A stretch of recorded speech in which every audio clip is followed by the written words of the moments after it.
最後揾到豪哥，我睇到個面喺度笑。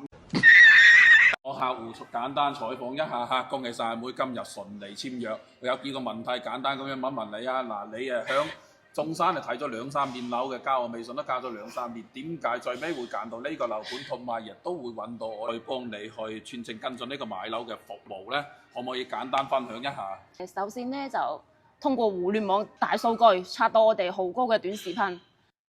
通過短視頻加咗豪哥咧，已經有好長嘅一段時間，有2-3年睇房期間咧，都遇到過好多中介，同埋睇房淨係一直都唔理想，睇唔到自己想要嘅房源，最後揾到豪哥，我睇到個面喺度笑，最後睇到我哋豪哥咧就。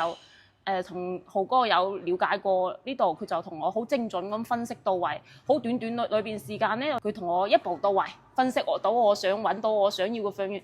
我覺得佢真係你自己同佢接觸過之後咧，佢就帶你睇房咧，佢俾到個專業意見真係好到位。無論係你工作上面啦，同埋你生活配套啦、書包方面啦，各方面都同你好精準咁分析，同你好耐心咁解答。真心推薦豪哥，有好專業嘅房地產知識。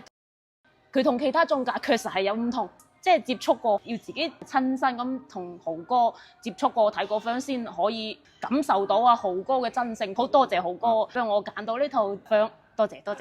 唔使客氣，唔使客氣，我都要做業績㗎嘛，呢個係我應該做嘅。今日就順利簽完約啊，咁響買樓嘅過程裏邊咧，你覺得我邊一方面係做得令你特別放心嘅，或者係邊個細節係令你印象特別深嘅咧？其實我都好少呢啲提問，所以好想拍個視頻。我覺得就細節方面咧，佢就即係首先，我覺得你同我分析啲專業咧，確實係比其他中介係專業好多。仲有一點就係不吹噓，佢同埋不玩套路，很真誠嘅一個人。價格方面咧都幫我爭取到好理想嘅價格。放心，不是拖，真的不是拖，純拍攝。